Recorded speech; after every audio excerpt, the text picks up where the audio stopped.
ദൈവത്തിൻ്റെ മനസ്സ് നിങ്ങളോട് പറയണത് വചനത്തിൻ്റെ മീഡിയ ഉപയോഗിച്ചിട്ടായിരിക്കും. അതുകൊണ്ടാണ് നിങ്ങളോട് പറയണത് നിങ്ങൾ അരമണിക്കൂർ വചനം വായിക്കണം. ഇഷ്ടമുള്ള സ്ഥലത്ത് നിന്ന് വായിക്കാം, അല്ല ആദ്യം മുതൽ അവസാനം വരെ വായിക്കണമെന്ന് നിർബന്ധമില്ല. തുറക്കുമ്പോൾ സങ്കീർത്തനമോ സുവിശേഷമോ എന്താണ് നിങ്ങൾക്ക് ദൈവം തരണത് അത് വായിക്കണം. വായിക്കുമ്പോൾ മനസ്സിലാകാതിരിക്കുന്ന ഒരു പ്രശ്നവും ഇല്ല. അത് ഈ കത്തോലിക്കർ മാത്രമേ പറയത്തുള്ളൂ മനസ്സിലാകണില്ലെന്ന്. ബാക്കി എല്ലാവരും പറയും പെട്ടെന്ന് മനസ്സിലാകുന്നുണ്ടെന്ന് പറയും. അത് നിങ്ങൾ അന്വേഷിച്ചാൽ മതി എന്താ കാര്യമെന്ന്. ഇത് വായിക്കാൻ ഭയങ്കര പാടാണ്, മനസ്സിലാകുന്നില്ലെന്ന് കൂടുതൽ എന്നോട് പറഞ്ഞിരിക്കുന്നത് എല്ലാം കത്തോലിക്കരാണ്. പെട്ടെന്ന് മനസ്സിലാകുമെന്ന് പറയുന്നത് ഹൈന്ദവ സഹോദരങ്ങളാണ്. എന്താ കാര്യത്തിനാൽ ഇതിൻ്റെ മനസ്സിലാകേണ്ടതൊരു അഭിഷേക തലമുണ്ട്. അതിന് ഒരു അഭിഷേക തലമുണ്ട്. ദൈവം നമ്മളോട് കമ്മ്യൂണിക്കേറ്റ് ചെയ്യണമാണ്. അതിനുപയോഗിക്കുന്ന ലളിതമായ വാക്കുകളാണ് ബൈബിളിലുള്ളത്. ഞാൻ ഈ ദിവസം അനു വിജയൻ്റെ ഒരു സാക്ഷ്യം കേൾക്കിയിരുന്നു. അപ്പോൾ അനു വിജയനെ സംബന്ധിച്ചിടത്തോളം അവൾ പണയം വെച്ച് വീട്ടിലുണ്ടായിരുന്ന സ്വർണ്ണമാല പണയം വെച്ച് ഉടമ്പടി എടുത്ത ആളാണ്. അപ്പോൾ അതിൻ്റെ അകത്ത് ഇൻവെസ്റ്റ്മെൻറ്റ് അപ്പം തന്നെ അതിൻ്റെ അകത്ത് ചോദ്യം ചെയ്യപ്പെടാത്ത ഇൻവെസ്റ്റ്മെൻറ്റായി. ഇതിൻ്റെ ഇൻവെസ്റ്റ്മെൻറ്റ് ലെവൽ സത്യസന്ധമായാൽ പെട്ടെന്ന് അടയാളങ്ങൾ സ്പീഡപ്പാകും. ദൈവത്തിന് ഒരു സംശയം തോന്നരുത്. ഓരോരുത്തരൊക്കെ ഉടമ്പടി എടുക്കുന്നുണ്ട്, ഇനിയിപ്പോൾ അതിൻ്റെ കുറവൊന്നും വേണ്ട, എന്നാൽ നമുക്ക് ആലപ്പുഴ പോയേക്കാം എന്നൊക്കെ വിചാരിച്ച് അങ്ങനെ ഉടമ്പടി എടുക്കുന്നവരുണ്ട്. അപ്പോൾ അതിൻ്റെ ദൈവത്തിന് അറിയാം അതൊരു ഫേക്ക് കേസാണ്. അവർക്ക് ഇതുകൊണ്ട് വലിയ അത്യാവശ്യമൊന്നുമില്ല, അവർക്ക് അത്ര ഉണ്ട് വലിയ ഇതിനകത്ത് ആശ്രയിക്കണമെന്നുമില്ല. ഇപ്പോൾ എല്ലാവരുമൊക്കെ എടുക്കുന്നുണ്ടല്ലോ, കൂട്ടുകാരും നാട്ടുകാരൊക്കെ എടുക്കുന്നുണ്ട്. ഇനിയിപ്പോൾ അതിൻ്റെ ഒരു കുറവ് നമുക്കുണ്ടാവേണ്ടെന്ന് വിചാരിച്ചുകൊണ്ട് ഒരു സാധാരണ ലെവലിലെടുക്കും. അപ്പോഴും ദൈവത്തെ നമ്മൾ ശ്രദ്ധിക്കേണ്ടതേ, എപ്പോഴും ഉടമ്പടി ശ്രദ്ധിക്കേണ്ടത് ഇത് എപ്പോഴും അച്ഛൻ പറഞ്ഞ ഒരേ വാക്കാണ്, ഇതൊരു ബൈലാറ്ററൽ എഗ്രിമെൻ്റാണ്. ഉഭയകക്ഷി ആയിട്ടുള്ളൊരു ധാരണാപത്രമാണ്. എന്ന് വെച്ച് കഴിഞ്ഞാൽ നമ്മളൊരു കക്ഷിയാണ് അവിടെ. പ്രാർത്ഥനയും നമ്മളൊരു കക്ഷിയല്ല. ആർക്കും വേണ്ടി പ്രാർത്ഥിക്കാം. അതിനകത്ത് കമ്മിറ്റ്മെൻറ്റ്സ് ഒന്നുമില്ല, നിബന്ധനകളൊന്നുമില്ല. ഉടമ്പടി വരുമ്പോൾ നമ്മളൊരു ഈക്വൽ പാർട്ട്ണറായിട്ട് വരും, ഒരു തുല്യ പങ്കാളിയായിട്ടാണ് വരണത്. ഈ തുല്യ പങ്കാളി വരുമ്പോൾ ഉണ്ടാകുന്നൊരു പ്രശ്നം, ഉടമ്പടി വാഗ്ദാനങ്ങളുടെ അവകാശികളായിട്ട് വരും. അത് ഒന്നും രണ്ടും വാഗ്ദാനമല്ല. ദൈവം ലോകം സൃഷ്ടിച്ച കാലം മുതൽ മനുഷ്യരാശിയുടെ വ്യത്യസ്തങ്ങളായ കാലാവസ്ഥയ്ക്കുണ്ടായിട്ടുള്ള പ്രതിസന്ധികളെ അതിജീവിക്കുന്നതിന് വേണ്ടി അതാത് കാലത്ത് കൊടുത്തിരിക്കുന്ന അപ്ഡേഷനോട് കൂടിയിട്ടുള്ള വാഗ്ദാനങ്ങൾക്ക് മുഴുവൻ നമ്മൾ അവകാശികളായിട്ട് വരികയാണ്. അപ്പോൾ ഉടമ്പടി എടുക്കുമ്പോൾ നമുക്ക് സാധാരണ പ്രാർത്ഥിക്കുന്ന പോലെ പ്രാർത്ഥിക്കുമ്പോൾ ഇതിനെക്കുറിച്ച് we are not bother about it. അറിയത്തില്ല നമുക്ക് ഇതിൻ്റെ അകത്ത് എന്ത് പ്രാർത്ഥിക്കുമ്പോൾ ഒരു വിഷയം വന്ന് നമ്മൾ പ്രാർത്ഥിച്ചു, അത്രേ ഉള്ളൂ. അത് കിട്ടിയാൽ കിട്ടും, അല്ലെങ്കിൽ പോകാം. പക്ഷേ ഉടമ്പടി അത് പോകത്തില്ല, പോകേണ്ട കാര്യമില്ല. കാര്യം അത് ബൈലാറ്ററൽ എഗ്രിമെൻറ്റാണ്. പിന്നെ നമുക്ക് വരുന്ന ഒരു സീരിയസ്നെസ് എന്ന് പറയണത്, നമ്മൾ ഉടമ്പടിയിൽ നമ്മൾ ആ നിബന്ധനകളെ കൃത്യമായിട്ട് പാലിച്ചെന്ന് നമ്മൾ ഉറപ്പ് വരുത്തണം. അപ്പോൾ ഉറപ്പ് വരുമ്പോൾ നമ്മുടെ ക്ലെയിം കൂടിക്കൊണ്ടിരിക്കും. അങ്ങനെ ക്ലെയിം. അതുകൊണ്ടാണ് ഞാൻ ഈ അച്ഛൻ പറഞ്ഞത് കണ്ണ് കാണാൻ പാലാത്തവരൊക്കെ ഒന്ന് ഉടമ്പടി എടുക്കണമെന്ന് പറഞ്ഞതിൻ്റെ കാര്യം. അവരാദ്യം കണ്ണ് കാണാൻ വേണ്ടി പ്രാർത്ഥിക്കും. ബൈബിൾ ഇപ്പോൾ എൻ്റെ അടുത്ത് വരും, ബൈബിൾ വായിച്ചാ ഇല്ല കണ്ണ് കാണാൻ പാടില്ല. ഞാൻ പറഞ്ഞ് വീട്ടിലിരിക്കാൻ പറ്റും, വല്ല കാര്യമുണ്ടോ കെട്ടിയെടുത്തിട്ട് വരാൻ. അല്ല കണ്ണ് കാണാൻ പാടില്ലാത്തവരും ഉടമ്പടി എടുക്കരുത്. എടുക്കുകയാണെങ്കിൽ മര്യാദക്ക് വീട്ടിൽ കണ്ണ് കാണാവുന്ന ആൾക്കാരെ കൊണ്ട് വചനം വായിച്ച് കേൾക്കണം, അല്ലാതെ അഭ്യാസം കാണിക്കരുത്. കണ്ണ് കാണാവുന്ന പേരക്കിടാക്കളില്ലേ, അവരെ കൊണ്ട് ബൈബിൾ വായിച്ച് അരമണിക്കൂർ കേൾക്കാമെങ്കിൽ മാത്രമേ ഈ പരിപാടിക്ക് ഇറങ്ങാവൂ. കാര്യം വെച്ചാൽ ഇതിൻ്റെ കമ്മ്യൂണിക്കേഷൻ ലെവൽ വരുമ്പോൾ ഉടമ്പടി ദൈവം ഏത് സമയത്ത് നമ്മളോട് സംസാരിക്കും. ആ സംസാരിക്കുമ്പോൾ ചിലപ്പോൾ അടയാളങ്ങൾ കാണും, ചിലപ്പോൾ സ്വപ്നങ്ങൾ കാണും. ഇതൊന്നും ഒരു പുത്തരിയല്ല, ഒരു പഞ്ഞമുള്ള കാര്യമല്ല. ഉടമ്പടി കമ്മ്യൂണിക്കേഷൻ്റെ പദ്ധതിയാണ്. ദൈവം എങ്ങനെ കാണിക്കും? ദൈവത്തിൻ്റെ മനസ്സിലിരിപ്പ്, കർത്താവിൻ്റെ മനസ്സിലുള്ള കാര്യങ്ങൾ നമ്മളെ ധരിപ്പിക്കുന്നതിനാണ് ദൈവം സ്വപ്നം ഉപയോഗിക്കും, ദർശനം ഉപയോഗിക്കും, അടയാളം ഉപയോഗിക്കും. പിന്നെ ഞാൻ കൂടെയുണ്ട്, നീ ഇപ്പം സങ്കടമാണെങ്കിലും അത് മാറിക്കൊള്ളും, നീ വെയിറ്റ് ചെയ്യാൻ പറഞ്ഞ സ്വർഗീയ സുഗന്ധമായിട്ട് അനുഭവിക്കാൻ പറ്റും. ഇത് ഒരു ദിവസം ഒരു 5-10 സാക്ഷ്യം എടുത്ത് 5-ൻ്റെത്തും കമ്മ്യൂണിക്കേഷനുണ്ട്. ഇതിനൊന്നും ഒരു സീനിയോറിറ്റി ഒന്നും അല്ല പ്രശ്നം, ഫിഡലിറ്റിയാണ് പ്രശ്നം. ഇപ്പം ഞാൻ 85 കൊല്ലമായി കത്തോലിക്കനാണ്, അല്ലെങ്കിൽ ഞാൻ 65 കൊല്ലമായി കത്തോലിക്കനാണ്, ആ ശുശ്രൂഷയിൽ ചെയ്ത് നിലനിന്ന് പോവുകയാണ്. അതൊന്നും സീനിയോറിറ്റി അല്ല എൻ്റെ വിഷയം. ചിലപ്പോൾ ആദ്യമായിട്ടാണ് നീ ജന്മത്തിൽ ഉടമ്പടി എടുക്കുന്നത്. നീ വിശ്വസ്തതയാണ് പ്രശ്നം, ഫിഡലിറ്റിയാണ് എൻ്റെ പ്രശ്നം. അപ്പോൾ നീ വിശ്വസ്തയാണെങ്കിൽ ഉടമ്പടി ഓട്ടോമാറ്റിക്കായിട്ട് ഫയറാകും. അപ്പോൾ ഒന്ന് പ്രാർത്ഥിച്ചേ, കർത്താവായ ദൈവമേ, അങ്ങയോട് ചെയ്ത ഉടമ്പടിയിലെ വിശ്വസ്തരായിരിക്കാൻ എന്നെ പ്രത്യേകം അഭിഷേകം ചെയ്യണമേ. അവിശ്വസ്തതയുടെ ഒരു ലാഞ്ചന പോലും നമ്മുടെ ഉടമ്പടി ബന്ധത്തിൽ ഉണ്ടാവാതിരിക്കാൻ എന്നെ പ്രത്യേകം സംരക്ഷിക്കണമേ. അങ്ങയുടെ നാമത്തെ ഓർത്ത് സംരക്ഷിക്കണമേ. സ്തുതിക്കട്ടെ. ഹല്ലേലൂയ. ആരാധന. ഉടമ്പടി നിബന്ധനകള് വിശ്വസ്താപൂർവം പാലിക്കുവാനുള്ള ഈ അഭിഷേകം ഈ ആരാധനയിലൂടെ വ്യക്തിപരമായി ഞങ്ങൾക്ക്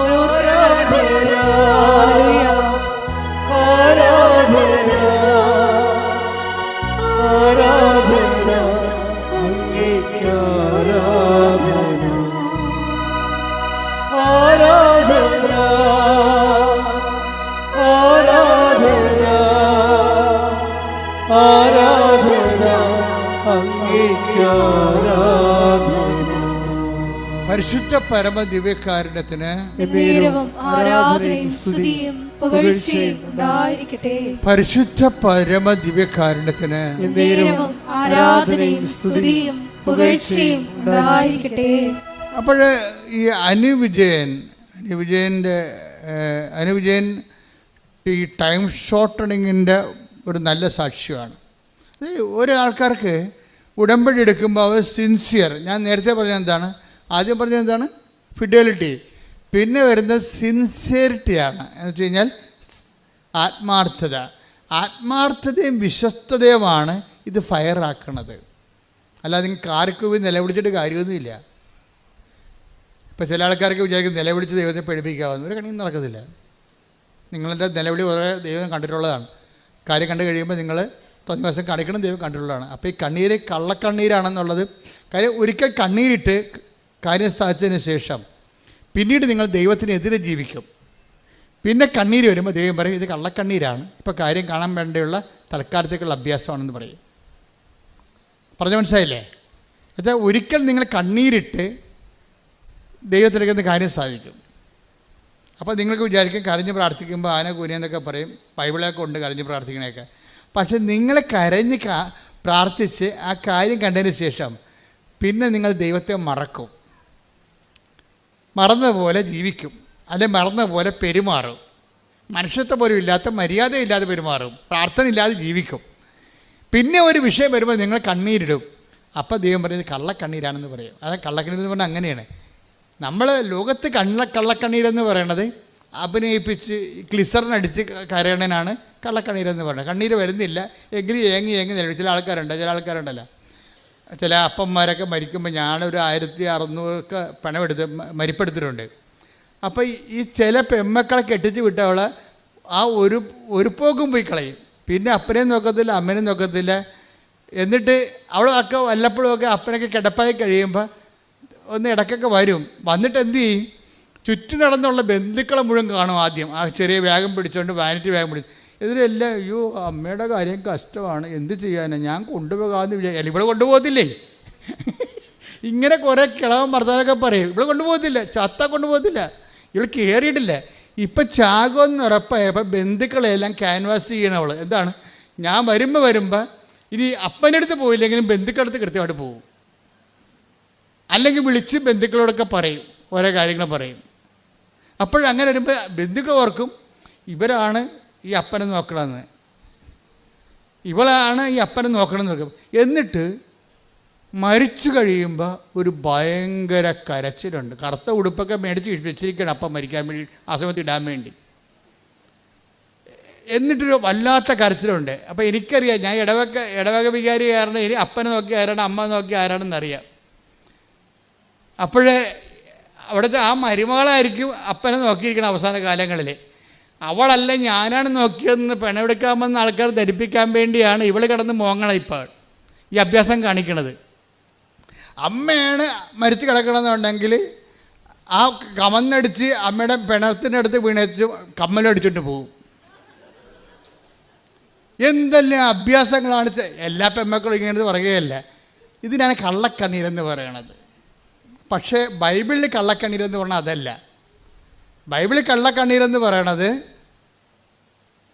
ബൈബിളിൽ കള്ളക്കണ്ണീരെന്ന് പറഞ്ഞാൽ എന്താണ്? അതായത് നമ്മളൊരിക്കൽ കരഞ്ഞ് ദൈവത്തിനടുക്കെന്ന് കാല് പിടിച്ച് കാര്യം കണ്ട്, എന്നിട്ട് നമ്മൾ തോന്നിയ മാസം ജീവിച്ച് ദൈവം ഇല്ലാത്ത പോലെ ജീവിച്ച്, പിന്നെ ഒരു ദിവസം ഒരു വിഷയം വരുമ്പോൾ പിന്നെ നമ്മൾ പഴയ ആ നമ്പർ എടുക്കും. അതിനാണ് കള്ളക്കണ്ണീരെന്ന് പറയുന്നത്. കാര്യം അപ്പോൾ ദൈവം പറയും, ദൈവം എപ്പോഴും ഇവിടെ നിങ്ങളെ എനിക്കറിയാമെന്ന് പറയും. ശ്രുതിക്കട്ടെ, ഹല്ലേലൂയ ഹല്ലേലൂയ ഹല്ലേലൂയ ഹല്ലേലൂയ യേശുവേ സ്തുതി ഹല്ലേലൂയ ഹല്ലേലൂയ ഹല്ലേലൂയ. യോഹന്നാൻ 5:42. യോഹന്നാൻ 5:42. എനിക്ക് നിങ്ങളെ അറിയാം, നിങ്ങളിൽ ദൈവസ്നേഹമില്ല. എനിക്ക് നിങ്ങളെ അറിയാം, പറഞ്ഞേ. എനിക്ക് നിങ്ങളെ അറിയാം, നിങ്ങൾ ദൈവസ്നേഹമില്ല, നിങ്ങളിൽ ദൈവസ്നേഹമില്ല. ഇത് ഭയങ്കര ക്യാപിറ്റൽ വേർഡാണ്. വളരെ ശ്രദ്ധിച്ച് കൈകാര്യം ചെയ്യുക. ഉടമ്പടിക്കാർ വളരെ ശ്രദ്ധിക്കേണ്ട വചനമാണിത്. എന്താണ്? യോഹന്നാൻ 5:42. എന്താണ്? എനിക്ക് നിങ്ങളെ അറിയാം. അത് തന്നെ, ഓർഡർ തമ്മവ ആളറിയാം. അത്ര, എനിക്ക് നിങ്ങളെ അറിയാം എന്ന് വെച്ചാൽ നിങ്ങളെ പഴയ ചരിത്രം അറിയാമെന്ന് പറയണം.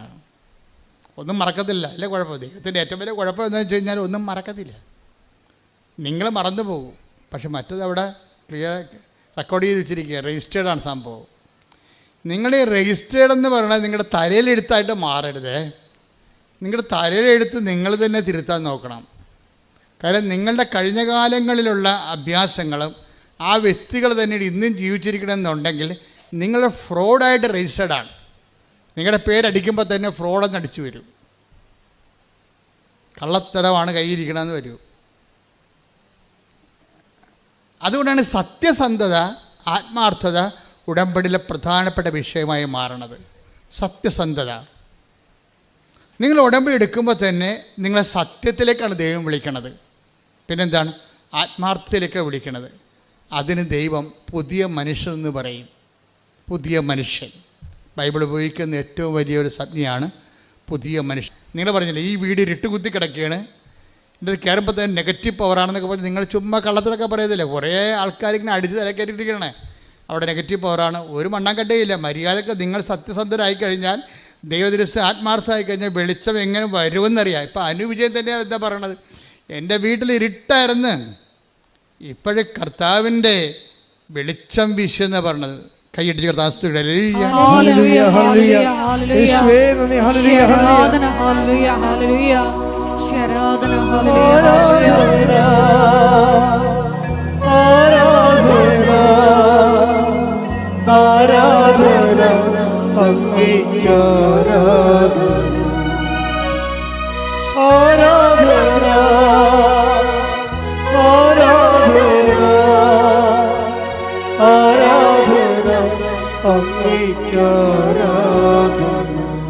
പരിശുദ്ധ പരമ ദിവ്യകാരുണ്യത്തിന് ആരാധനയും സ്തുതിയും പുകഴ്ചയും ഉണ്ടായിരിക്കട്ടെ. വായിച്ചോളൂ. വെളിപാട് 21:1. ഒരു പുതിയ ആകാശവും പുതിയ ഭൂമിയും ഞാൻ കണ്ടു. ആദ്യത്തെ ആകാശവും ആദ്യത്തെ ഭൂമിയും കടന്നുപോയി, കടലും അപ്രത്യക്ഷമായി. കടലും അപ്രത്യക്ഷമായെന്ന് പറയുമ്പോഴേ ബൈബിളിൽ എപ്പോഴും ഈ കടല് സങ്കടങ്ങളുടെ ഒരു പ്രതീകമാണ്. ഈ സങ്കടങ്ങൾ അപ്രത്യക്ഷമാകുന്ന ഒരു സമയമുണ്ട്.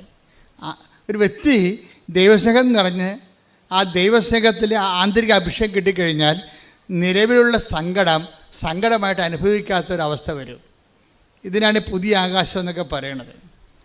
നമ്മുടെ മുമ്പിലുള്ള അപ്പൻ രോഗിയായിട്ടായിരിക്കാം, ചിലപ്പോൾ രോഗം മാറി കാണത്തിലിരിക്കും, പക്ഷെ നമ്മൾ മാറി ആ രോഗത്തെ കാണാനുള്ള നിരാശ, സങ്കടം, അതുപോലെ തന്നെ ഡിപ്രഷൻ, ഇങ്ങനെ കുറേ സാധനങ്ങൾ മാറി പുതിയ ആകാശത്തിലേക്ക് വരികയാണ്. നമ്മൾ പ്രാർത്ഥിക്കുക, കർത്താവായ ദൈവമേ, അങ്ങയോടുള്ള സ്നേഹത്താൽ അങ്ങയുടെ വചനം സത്യസന്ധമായി ആത്മാർത്ഥമായി പാലിക്കുന്നതിലൂടെ അങ്ങയോട് ചെയ്ത ഉടമ്പടിയിൽ വിശ്വസ്തയായി ജീവിക്കുന്നതിലൂടെ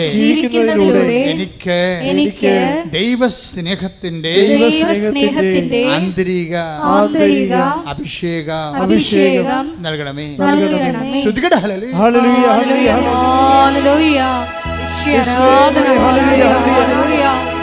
ഉടമ്പടി നിബന്ധനകള് സ്ഥാപനം പാലിക്കുന്നതിലൂടെ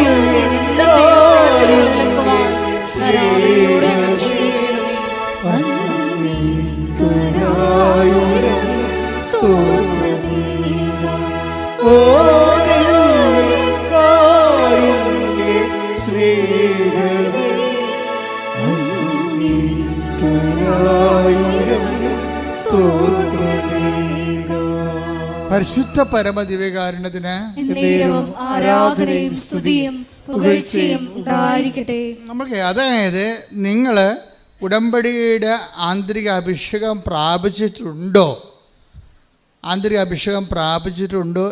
ഇല്ലയോ എന്നറിയണമെങ്കിൽ നഷ്ടപ്പെടുമ്പോൾ ഒരു പത്രം നിങ്ങൾ കൊടുക്കുകയാണ്. അപ്പോൾ മഴയാണ്, ഓട്ടോറിക്ഷക്കാരുടെ അടുത്താണ് പോയി പത്രം കൊടുക്കണമെന്ന് വിചാരിച്ചോ? അല്ലെങ്കിൽ വീട്ടിൽ നിന്ന് പത്രം കൊണ്ട് ഇറങ്ങിയപ്പോൾ അപ്പൻ നിങ്ങൾക്കെതിരാണ്.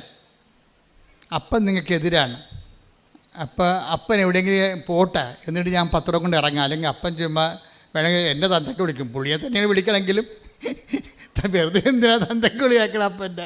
അപ്പനെ തന്നെയാണ് വിളിക്കണത് അപ്പൻ. പക്ഷേ എന്തിനാണ് രാവിലെ പുള്ളിക്ക് പണിയുണ്ടാക്കണത്? പുള്ളി പോട്ടെ പോയിട്ട് പത്രം കൊണ്ട് ഇറങ്ങാമെന്ന് വിചാരിക്കും. അപ്പോൾ പോകുമ്പോഴും നിങ്ങളുടെ ഉള്ളിൽ ഉൾക്കണ്ട, നിങ്ങളുടെ വികാരം എന്താണ് ഉള്ളിൽ? ഉൾക്കണ്ട, സങ്കടം വല്ലതും കാണുക, വല്ലവരും പറയുക, ഇത് എങ്ങനെയെങ്കിലും ഒന്ന് കൊടുത്ത് കിടത്താൽ മതിയായിരുന്നു ഈ സാധനത്തിന്. അപ്പോൾ നിങ്ങൾ കവനൻ്റിലായിട്ടില്ല. കവനൻ്റിലാകണമെങ്കിൽ സന്തോഷം ഫീൽ ചെയ്യും. നഷ്ടപ്പെടുന്ന എല്ലാത്തിനും രോഗികളെ കാണാൻ പോകുമ്പോൾ ഭയങ്കര ഭയങ്കര പ്രസരിപ്പായിരിക്കും.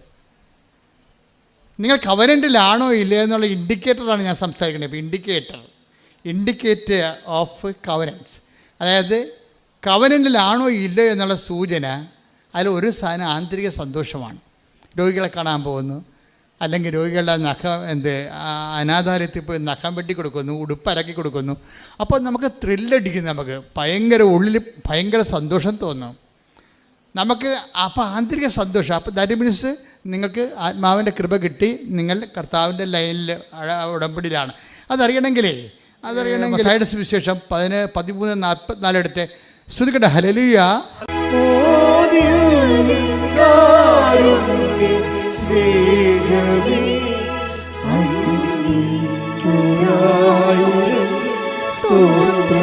ഒരുമിച്ച് പാടുക.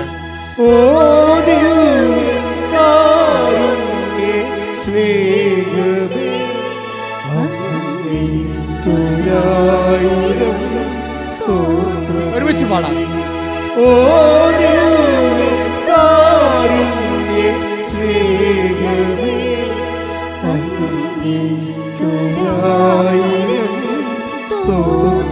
ഒരുമിച്ച് പാടാം.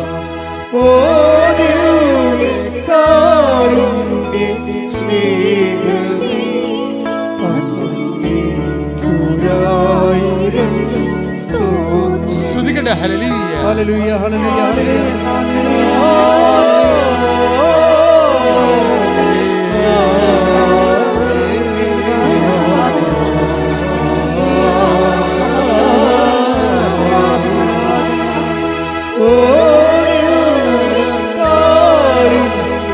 ഭാഷാപരം ലഭിക്കുന്നവരാ.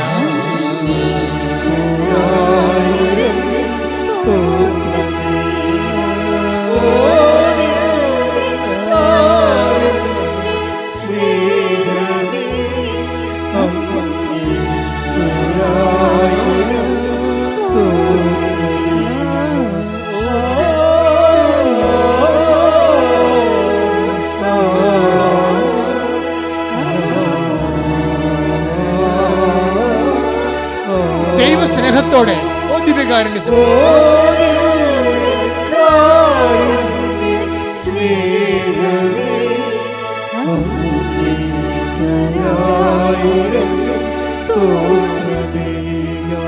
വിശ്വാസത്തോടെ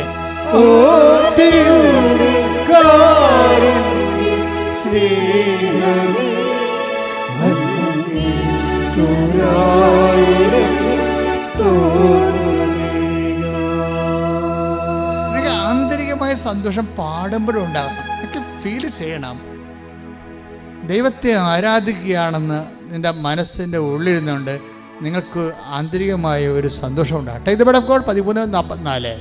സ്വർഗരാജ്യം വയലിൽ ഒളിച്ചു വച്ചിരിക്കുന്ന നിധിക്ക് തുല്യം. അത് കണ്ടെത്തുന്നവൻ അത് മറച്ചു വയ്ക്കുകയും സന്തോഷത്തോടെ പോയി തനിക്കുള്ളതെല്ലാം വിറ്റ് ആ വയൽ വാങ്ങുകയും ചെയ്യുന്നു. ഇത് ഒരു പ്രധാനപ്പെട്ട വചനമാണ്. ഉടമ്പടിയുമായി ബന്ധപ്പെട്ട് കണക്റ്റഡാണ് അത്. എന്നുവെച്ചാൽ ഇത് മത്തായിയുടെ സുവിശേഷമാണ് 13:44. അല്ല, ദൈവരാജ്യം നിങ്ങൾക്കറിയാമല്ലോ. ഈ ഉടമ്പടിയുടെ ആത്യന്തിക ലക്ഷ്യം എന്താണ്? ദൈവരാജ്യമാണ്. ദൈവരാജ്യം എന്ന് പറഞ്ഞാൽ എന്താണ്? ദൈവഭരണം, റെയിൻ ഓഫ് ഗോഡ്. നമ്മുടെ ജീവിതത്തിൻ്റെ എല്ലാ മണ്ഡലങ്ങളിലും ദൈവഭരണം ഉറപ്പ് വരുത്തിയാൽ ഉടമ്പടി എണ്ണയിട്ട് യന്ത്രം പോലെ ഓട്ടോമാറ്റിക്കായിട്ട് വർക്കൗട്ട് ചെയ്യും.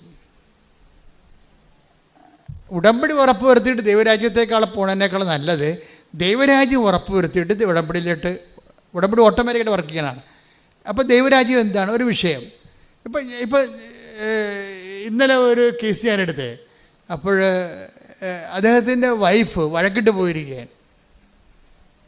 അപ്പോൾ അവർ ഒന്നിച്ച് ജീവിക്കണമെന്നാണ് പുള്ളി എൻ്റെ അടുത്ത് എഴുതി തന്നിരിക്കുന്നത്. അപ്പോൾ ഞാൻ മാതാവിൻ്റെ അടുത്ത് കൊണ്ടുവന്ന് അത് വെച്ചിട്ട് തിരിച്ചു വന്ന ആളോട് ചോദിച്ച്, നിങ്ങൾ പോയി വിളിക്കുവാന്ന്. വിളിക്കത്തില്ല. അത് എന്ത് മാതാവിനെ കൊണ്ട് വിളിപ്പിക്കാൻ വേണ്ടി ഇരിക്കുന്ന പാപ്പടമ്പോൾ വിളിക്കത്തില്ല. പുള്ളിക്കാർ ഈഗുണ്ട്. അത് ലോകരാജ്യം എന്ന് പറയും. എന്നുവെച്ചാൽ അയാളുടെ അധികാരം. കാര്യം ഞാൻ പോയി വിളിച്ചുകൊണ്ട് വന്നാൽ അവിടെ അമ്മായിയമ്മ ഇരിപ്പുണ്ട്. അവിടെ എന്താണ്, അങ്ങനെ വരട്ടെ, അവസാനം പട്ടി വന്ന പോലെ നീ വന്നില്ല, നിന്നെ വരത്താൻ എനിക്കറിയാവുന്ന അമ്മായിയമ്മ അവിടെ ഇത് പറയും. അപ്പോൾ അവരെ ചവിട്ടിക്കിറാൻ വേണ്ടി ഇയാൾക്ക് തോന്നും. അതുകൊണ്ട് ആ അഭ്യാസത്തിൽ ഞാനില്ല. അവൾ വരണേ വന്നിട്ട് ഒരുമിച്ച് ജീവിക്കാൻ തയ്യാറാണ്. ഇവിടെ ദൈവരാജ്യമില്ല. മനസ്സിലായില്ലേ? ദൈവരാജ്യം എന്ന് പറയണത് ദൈവത്തിൻ്റെ വചനത്തിന് വേണ്ടി, സ്വന്തം ദൈവഭരണത്തിന് വേണ്ടി സ്വന്തമായിട്ട് അടിയുറ വെക്കണം. അവിടെ അഹങ്കാരമില്ല, ക്ഷമയുണ്ട്. ക്ഷമയെന്ന് പറഞ്ഞാൽ എന്താണ്? കണ്ടൻറ്റ് വൈസ് ക്ഷമ എന്താ? മഹാത്മാഗാന്ധിയുടെ ക്ഷമയല്ലേ ബൈബിളിലെ ക്ഷമ? കണ്ടൻറ്റ് വൈസ് ഒരു ക്ഷമ എന്ന് പറയുന്നത് കണ്ടൻറ്റ് വൈസിൽ അതിൻ്റെ അകത്ത് ചേരുവക ക്ഷമയെന്ന് പറയുന്നത് എന്താണ്? സഹിക്കുന്ന സ്നേഹത്തിനാണ് ക്ഷമയെന്ന് പറയണത്. മനസ്സിലായോ? ഞാൻ മണ്ണോളം ക്ഷമിച്ചെന്നൊക്കെ പറഞ്ഞല്ല പ്രശ്നം. സഹിക്കുന്ന സ്നേഹം എന്ന് പറഞ്ഞാൽ ആർക്കുള്ളതാണ്?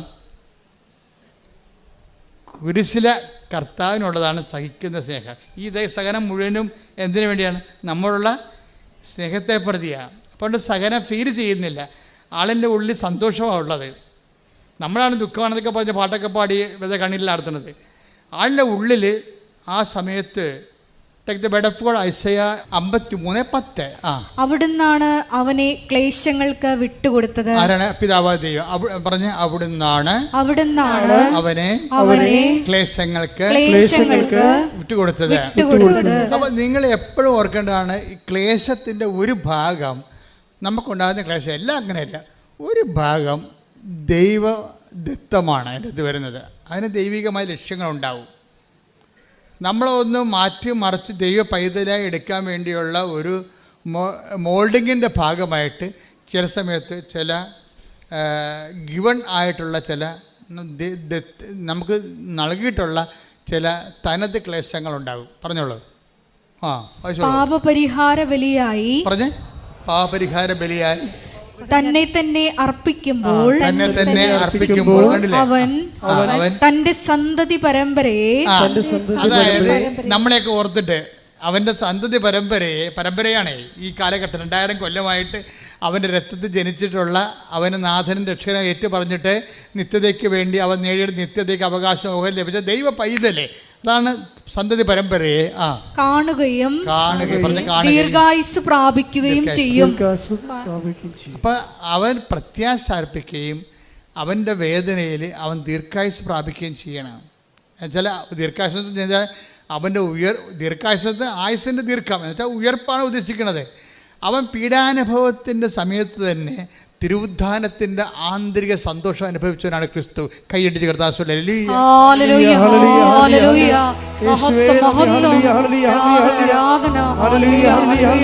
നമ്മുടെ ജീവിതത്തിലെ ക്ലേശ കാലഘട്ടങ്ങളിൽ വിശ്വാസം പ്രഖ്യാപിക്കുവാനുള്ള നൽകണമേ.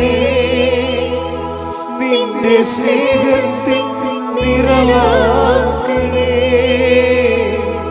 എന്നെ കുരിശോളം വലുതാക്കണേ, നിന്റെ സ്നേഹത്തിൻ നിഴലാക്കണേ. പരിശുദ്ധ പരമദിവ്യകാരുണ്യത്തിന് ആരാധനയും സ്തുതിയും പുകഴ്ചയും ഉണ്ടായിരിക്കട്ടെ. അപ്പൊ എൻ്റെ മക്കൾ എപ്പോഴും ശ്രദ്ധിക്കേണ്ടതാണ് ഈ ഐസയ 53:10 മറന്നു പോകരുത്. അതായത് നമ്മുടെ ക്ലേശങ്ങളിൽ തന്നെ, ഓരോ ക്ലേശങ്ങളിലും തന്നെ നമ്മുടെ തിരുവുദ്ധാനത്തിൻ്റെ വിത്തുകൾ ഉൾപ്പെട്ടിട്ടുണ്ടത്. പക്ഷേ നിങ്ങൾ ക്ലേശങ്ങളെ ക്രിസ്തുവിൻ്റെ നാമത്തെ പ്രതി ദൈവസ്നേഹത്തോടെയാണ് ക്ലേശങ്ങളെ അക്സെപ്റ്റ് ചെയ്യേണ്ടത്. ആ ഒരു ഫോർമാറ്റ് തന്നെയാണ് ഈ 13:44 എന്താണ് 13:44 എന്താ പറയണത്? നിങ്ങൾ ദൈവരാജ്യം കണ്ടെത്തി കഴിഞ്ഞാൽ പിന്നെന്ത് ചെയ്യും? ദൈവരാജ്യം എന്ന് പറഞ്ഞത് ക്രിസ്തുവാണേ. അതായത് നമ്മുടെ ജീവിതം ഇപ്പം തന്നെ ഈ മനുഷ്യൻ കർത്താവിൻ്റെ നാമത്തെ പ്രതി ഞാൻ പോയി ജീവിത പങ്കായി വിളിച്ചുകൊണ്ട് വരും. അമ്മായിയമ്മെന്ന് പറഞ്ഞാലും നാളെ ഞാൻ വിളിച്ചുകൊണ്ട് വന്ന കാരണം ഭാര്യ ചില മുഷ്കത്തടമൊക്കെ വീട്ടിൽ കാണിക്കുക. ചില പെണ്ണുങ്ങളെ, നിങ്ങളൊന്നും അല്ല കേട്ടോ, നിങ്ങൾക്ക് എന്നെ കണ്ണു പിടിച്ച് നോക്കേണ്ട കാര്യമില്ല. ചില പെണ്ണുങ്ങളെ നമ്മൾ വിളിച്ചുകൊണ്ട് പോയി കഴിഞ്ഞാൽ അവൾ വന്നാൽ പിന്നെ നമ്മുടെ തലയിൽ കയറിയിരിക്കും. അത് ഇയാൾക്കറിയാം, ചില പെണ്ണുങ്ങളുടെ സ്വഭാവമാണെന്നറിയാം. അപ്പോൾ അതുകൊണ്ട് അവൾ ഞാനേ വരട്ടെ, ഞാൻ സ്വീകരിച്ചോളാം, അപ്പോൾ അടങ്ങി ഒതുങ്ങി വീട്ടിൽ കഴിയുമല്ല എന്നാണ് ഇയാൾ പറയണത്. പക്ഷെ അതിനകത്ത് ദൈവരാജ്യമില്ല. ദൈവരാജ്യം എന്താണ്? ഇവളോ ഇവളുടെ അമ്മയോ ഇവൻ്റെ ജീവിതമോ ഇവളല്ല അതിൻ്റെ കക്ഷി ആരാണ്? ക്രിസ്തുവാണ്. ക്രിസ്തുവിനെ പ്രതി ഞാൻ പോകും. നാണം കെട്ടാലും ആക്ഷേപം സഹിച്ചാലും അത് ക്രിസ്തുവിൻ്റെ സഹനത്തിൻ്റെ കൂടെ വെക്കുമ്പോൾ ക്രിസ്തുവിൻ്റെ പുനരുദ്ധാനം ഞാൻ അവകാശിയാക്കും. കൈയടിച്ച് ശ്രദ്ധിക്കട്ടെ. ഹല്ലേലൂയ.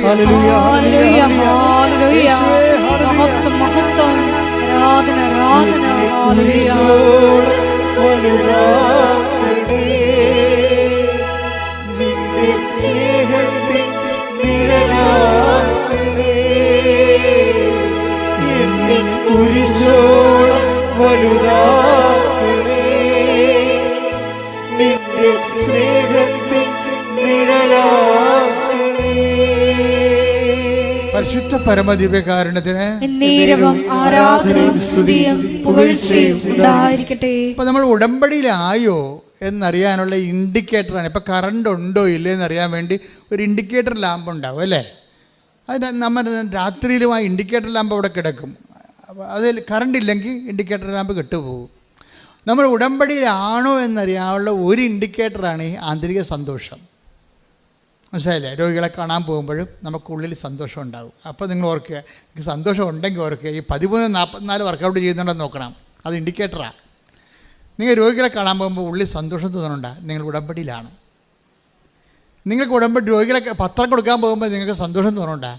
കർത്താവിൻ്റെ നാമത്തെ എല്ലാവരും അറിയിക്കാൻ വേണ്ടി ദൈവം എന്നെ അപ്പോസ്തലന്മാരുടെ സ്ഥാനത്ത് തിരഞ്ഞെടുത്തല്ലോ കർത്താവേ, എൻ്റെ ആയുസ്സിൽ ഒത്തിരി സ്ഥലത്ത് അവസാനം വരെ നിന്നെ അറിയിക്കാൻ ഇതുപോലെ എന്നെ ഉപകരണമാക്കണമേ എന്ന് പ്രാർത്ഥിച്ചു പോകുന്ന 10,000 ആൾക്കാർ ഉടമ്പടിയിലുണ്ട്.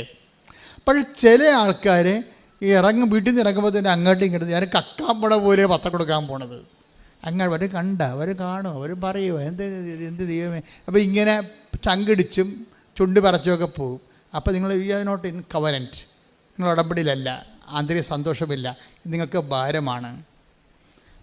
ആന്തരിക സന്തോഷം വേണമെങ്കിൽ you must love of God. നിങ്ങൾ ആദ്യമേ ചെയ്യേണ്ടത് ദൈവസ്നേഹം വർദ്ധിക്കുക. പുതിയ ആൾക്കാർക്ക് വേണ്ടിയാണ് ഞാൻ പറയണത്. നിങ്ങൾ ആദ്യമേ ചെയ്യേണ്ടത്, നിങ്ങൾ എന്ത് ചെയ്താലും ദൈവസ്നേഹം വർദ്ധിപ്പിക്കണം. ദൈവസ്നേഹം വർദ്ധിപ്പിക്കാനുള്ള എളുപ്പ വഴിയുണ്ട്. എന്ത് ചെയ്യണമെന്ന് വെച്ചാൽ ചെയ്യണ കാര്യങ്ങളെല്ലാം അവൻ്റെ നാമത്തിൽ ചെയ്യണം. 10:42 എടുത്ത് മത്തായി സുവിശേഷം. മത്തായി 10:42.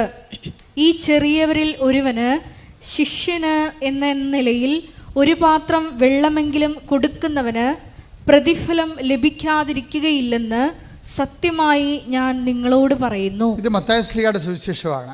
ഇത് ലൂക്കിൻ്റെ ഒക്കെ പോകുമ്പോൾ കൃത്യമായിട്ട് പറയും, എൻ്റെ നാമത്തിലെന്ന് പറയും.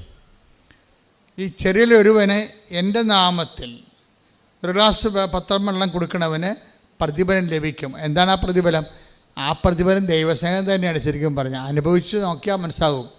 നമ്മൾ ചെയ്യുന്ന കാര്യങ്ങൾ ക്രിസ്തുവിൻ്റെ നാമത്തിലേക്ക്, ആ നാമത്തിൽ ആണ് ചെയ്യണതെങ്കിൽ, എന്നിട്ട് ദൈവസ്നേഹം വർദ്ധിപ്പിക്കാൻ വേണ്ടി നിങ്ങൾ കാഴ്ചവെക്കണം. നിങ്ങൾ ചെയ്യണ എന്താ സംഭവിച്ചു കഴിഞ്ഞാൽ നിങ്ങൾ ചെയ്യും. നിങ്ങൾ ചെയ്യണ കാര്യങ്ങൾ നിങ്ങൾ ചെയ്യണ, ഇപ്പം നിങ്ങൾ ആശുപത്രി പോണവരുണ്ട്. ഇപ്പം തന്നെ ഈ അനു വിജയൻ്റെ അടുത്ത്, അനു വിജയൻ വീട്ടിൽ നിൽക്കുന്ന സമയത്ത് അയൽവാസി ഒരാൾ വീട്ടിൽ വന്ന്, അപ്പോൾ അനു വിജയൻ്റെ അമ്മയോട് ചോദിക്കുന്നുണ്ട്, ആശുപത്രിയിൽ പോകണം, പക്ഷെ പൈസ ഒന്നും ഇല്ലാത്തതുകൊണ്ടാണ് പോകാതിരിക്കണത് എന്ന് പറയും. അപ്പോൾ അനു വിജയൻ അത് കേൾക്കും. കേട്ട് അവളുടെ മാല പണയം വെച്ച കാശ് കുറേ കൊണ്ടുവന്ന് ഇയാൾക്ക് കൊടുക്കും. ചേട്ടായി ആശുപത്രി പോകും എന്ന് പറയും. അവളെന്താ ചെയ്യണത്? അത് ക്രിസ്തുവിനുള്ള സ്നേഹത്തെപ്പെടുത്തി അവൾ ചെയ്യണത്. ക്രിസ്തുവിനുള്ള സ്നേഹത്തെപ്പെടുത്തിയാണ് ചെയ്യണത്. കാര്യം വെച്ചാൽ ഈ ചെയ്യണ കാര്യങ്ങൾ ദൈവസ്നേഹത്തോട് ചെയ്യണം. അനുവിജയൻ്റെ വിഷയം അതല്ല. അവളുടെ വിഷയം PSCക്ക് എഴുതിയിട്ടുണ്ട്. അവളുടെ ഏജ് ഓവറാകാൻ പോണേ.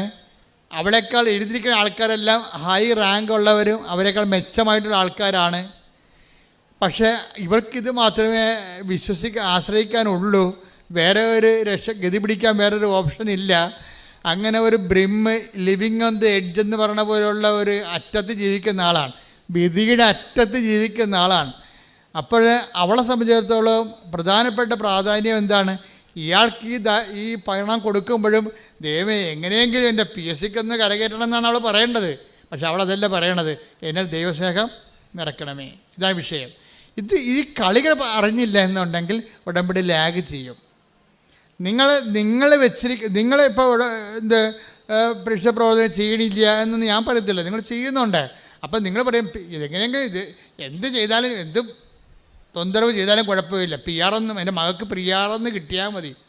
ഇങ്ങനെ കുറേ പെരിച്ചാഴികളുണ്ട്. മിക്കവാറും ആളെന്ന് പുറത്തിറങ്ങാൻ പറ്റത്തില്ല. കാര്യം വെച്ചാൽ നിങ്ങൾ നിങ്ങളുടെ വയറ്റിപ്പഴപ്പിന് വേണ്ടി മാത്രം ദൈവത്തെ ദുരുപനിയോഗിക്കുകയാണ്. ദൈവത്തിന് ഇവിടെ വലിയ ചാൻസൊന്നുമില്ല. അപ്പം അത് എപ്പോഴും നമ്മൾ ശ്രദ്ധിക്കേണ്ടത്, ദൈവത്തിൻ്റെ മുമ്പിൽ തൂക്കാൻ നിന്ന് കൊടുക്കരുത്. കാര്യം ഞാൻ നിന്നെ തൂക്കി നോക്കി, മേനെ മേനെ തെക്കലു ബാർസൻ. Take the word of God, Daniel 5. ശ്രദ്ധിക്കട്ടെ. ഹല്ലേലൂയ ഹല്ലേലൂയ ഹല്ലേലൂയ ഹല്ലേലൂയ ഹല്ലേലൂയ യേശുവേ നന്ദി. ഹല്ലേലൂയ ഹല്ലേലൂയ ഹല്ലേലൂയ ഹല്ലേലൂയ യേശുവേ സ്തുതി. ഹല്ലേലൂയ. ദാനിയേൽ 5:25 മുതൽ 27 വരെ. ദാനിയേൽ 5:25. വായിച്ചോളൂ. ആ ലിഖിതം ഇതാണ്: മേനെ മേനെ തെക്കേൽ പാർസീൻ. ഇതാണ് അർത്ഥം: മേനെ, ദൈവം നിന്റെ രാജ്യത്തിൻ്റെ നാളുകൾ എണ്ണുകയും അതിൻ്റെ അവസാനം കുറിക്കുകയും ചെയ്തിരിക്കുന്നു. തെക്കേൽ, നിന്നെ തുലാസിൽ തൂക്കി കുറവുള്ളവനായി കണ്ടിരിക്കുന്നു. ദൈവം ഒരാളെ തൂക്കുമ്പോൾ കുറവുള്ളവനായി കാണപ്പെടരുത്. പിന്നെന്ത് ചെയ്യണം? ദൈവത്തിന് സന്നിധി തൂക്കമുള്ള, അളവിടും തൂക്കമുള്ള ആൾക്കാരായിരിക്കണം. അളവും തൂക്കമുള്ള ആൾക്കാരാണെങ്കിൽ എന്ത് ചെയ്യണം? നിങ്ങൾ ദൈവത്തിന് വേണ്ടിയാണ് ഈ വിഷയങ്ങൾ ചെയ്യേണ്ടത്, ദൈവസ്നേഹത്തെ പ്രതി. അല്ലാതെ നിങ്ങൾ സ്വന്തം വയറ്റിപ്പഴപ്പിന് വേണ്ടി ചെയ്യുമ്പോൾ നിങ്ങൾ ദൈവം തൂക്കി നോക്കുമ്പോൾ ഇത് ചുമ്മാ വയറ്റിപ്പഴപ്പിന് വേണ്ടി നടക്കുകയാണ്. അതിപ്പോൾ ഇവിടെ ആയിരുന്നു. ഇവിടെ നരകത്തിലാണ് അതിനുള്ള ചാൻസ് ഉണ്ടെങ്കിൽ നരകത്തിൽ പോയിക്കൊള്ളൊരു പ്രശ്നമില്ല. അവർക്ക് കാര്യം കണ്ടാൽ മതി. ഇതൊക്കെ ദൈവത്തെ അറിയാം. ഇവിടെ ഇപ്പോൾ ഉടമ്പടിയെങ്കിൽ ഉടമ്പടി. ഇനിയിപ്പോൾ നരകത്തിലാണ് പിശാസാണ് ഈ സാധനം കൊടുക്കണമെന്ന് വിചാരിച്ചോ, PR ഈ ഇട്ടിട്ട് അങ്ങോട്ട് പോയിക്കോളൂ, ഒരു പ്രശ്നമൊന്നുമില്ല. ആ വയറ്റിപ്പഴപ്പുകാരെപ്പോഴും മാറിക്കൊണ്ടേയിരിക്കും, ദൈവത്തിനെയും അവർ മാറ്റും. അപ്പം അങ്ങനെ വരുമ്പോൾ നിങ്ങളുടെ വിഷയത്തിനാണ് നിങ്ങൾക്ക് പ്രാധാന്യം എന്നുണ്ടെങ്കിൽ നിങ്ങൾക്ക് ഭാരം കുറഞ്ഞ പറഞ്ഞ പോലെ ഞാൻ നിന്നെ തൂക്കി നോക്കി, എന്തു പറ്റി? നീ ഭാരം കുറഞ്ഞവനായിട്ട് കാണപ്പെട്ടു. അതുകൊണ്ട് എന്താണ് മേനെ തെക്കൽ വാർസിൻ, ഞാൻ നിൻ്റെ നാളുകളെ എണ്ണിയിരിക്കണമെന്ന്. പണിയല്ലേ, വെറുതെ വന്ന് പണി മേടിക്കേണ്ട വല്ല കാര്യമുണ്ട്? നിങ്ങൾ ദൈവത്തിന് പ്രാധാന്യം കൊടുക്കാതെയാണ് ജീവിതത്തെ സമീപിക്കണമെന്നുണ്ടെങ്കിൽ ആളുകൾ എണ്ണപ്പെട്ടിരിക്കുന്നതാണ്. അതായത് നീ ദൈവത്തിൽ നിന്ന് തെറിച്ചു പോകാനുള്ള സമയമായെന്ന്. കാര്യം ദൈവം കുറേ കഴിഞ്ഞാൽ പിന്നെ നിന്നെ അക്കോമഡേറ്റ് ചെയ്യത്തില്ല. കാര്യം എന്താ, ജഡിക വാസനയുള്ള ലോകസന്തതിയാണ്, ഇതിനെയും ചുവന്നുണ്ടെന്നിട്ട് ഒരു കഥയും ഇല്ലെന്ന് വിചാരിച്ചുകൊണ്ട് നിൻ്റെ നാളുകൾ എണ്ണപ്പെട്ടിരിക്കുന്നു ദൈവത്തിൽ നിന്ന് പോകാനുള്ള. അപ്പോൾ എപ്പോഴും നമ്മൾ ദൈവത്തിൻ്റെ സന്നിധിയിൽ നിൽക്കുമ്പോൾ വളരെ ആധ്യാത്മികമായ ബുദ്ധി ഉപയോഗിക്കണം. എന്താ